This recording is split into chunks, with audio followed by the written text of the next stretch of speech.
توش اگر اهلی هدایتی و اهلی ریش و اهلی مزگوتی بیکە بە خاتری خوا سوپاسی خوای لەسەر بکە، خۆت لە خەڵکی بە باشتر مەزانە. علەما و سەلەف ئەڵێن بە ئەڵڵا لە ناو بازار ڕێمان کردو تومانە تاکە کەس بچێتە جەهەنەمەوە ئێمەین.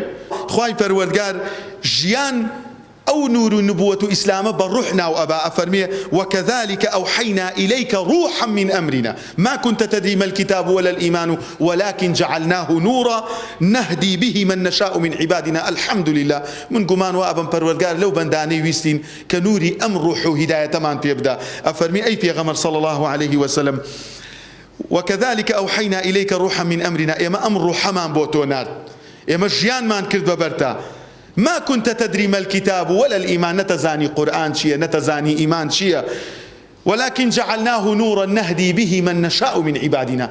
أم نورا أم برشاو روشنا أم ريقيا أيدين بهندي لبندكان من ويست من ليبيت توش أجر أهلي هدايتي وأهلي ريش وأهلي مزقوتي بك بخاطري خواس فاسي خواي لسر بك خوت لخلشي بباشتر مزانة.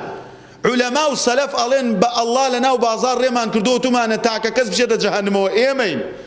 ئێستاکە تۆ بە تۆزێ ڕیش و بە تۆزێ سونەت و بە تۆزێ دینەوە هەر کەسێکت ڕق لێ نەبێ یەکسەر بۆ ناو کافرەکان، هەر کەسێک ڕق لێ بێ یەکسەر بۆ ناو بیدعەتچیەکان، هەر کەسێک ڕق لێ بێ بۆ ناو جاهیلەکان. کەست نەیەشتەوە برام ڕەحمەتی خواد لێ بێ. ئەم نورە نیعمەتە خوا داوێتی بە تو دەستی خەڵکی پێ بگرە. ولو كنت فظا غليظ القلب لانفضوا من حولك.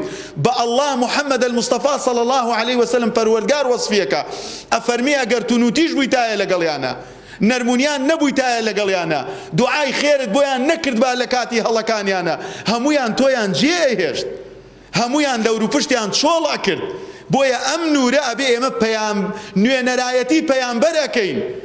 کاتێک کە تۆ ڕیشت هەیە ئەهلی مزگەوت و جەماعەت و سەفی پێشەوەی بیکە بە خاتری خوا خەڵک عاجز مەکە با خەڵک بە بۆنەی من و تۆوە ڕێگەی جەهەنم نەگرێ.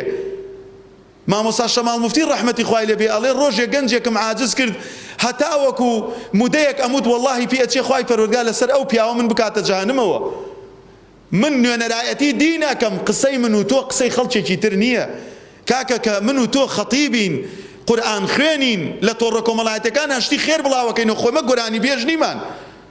ئەم ساڵ نەوعێک بڵێن ساڵێتر نەوعێتر بڵێن. هەموو قسەیەکت هەموو هەنگاوێکت هەموو ڕێگەیەکت هەموو دەستوەشاندنێکت بۆ خەڵکی زۆر گەورە ئەکەوێتەوە.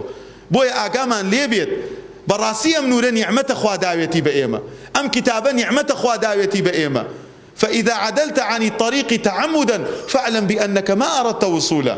ئەگەر بتوێ بە عەمدی هەتا ڕۆژێ خۆشەویستان یەکێک شتێک هەبوو نامەیەکی ناردوتی ئەم کەسەوە نییە منیش ئەمزانی خۆی زۆر مامۆستاکەی خۆی خۆشە منیش هەر ڕێگە و نامە بێناوتمەوە مامۆستا وەڵام مامۆستا داوای لێبور نەکەم وتم ئێستا بزانە تۆ جاهیلی لەو پەڕی جەهلا ئەژیت هەتاوەکو ئەو کەسەی تۆ خۆشت ئەوێ وەسفی ئەمە نەکا خۆشت ناوێت.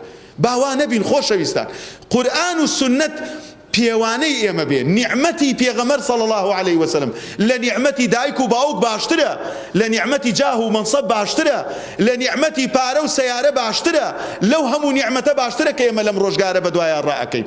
بۆ دایکت باوکت کوڕت مناڵت یومە لا ينفع مال ولا بنون لو ڕۆژەی يفر المرء من أخيه وأمه وأبيه. ئەم زاتەکە لە دنیا فێریە مەخلاقیاتەکە لە ڕۆژی قیامەتە بەناو ئەو خەڵکەیان ڕاکا فەرمێ ئومەتی ئومەتی ئومەتەکەم.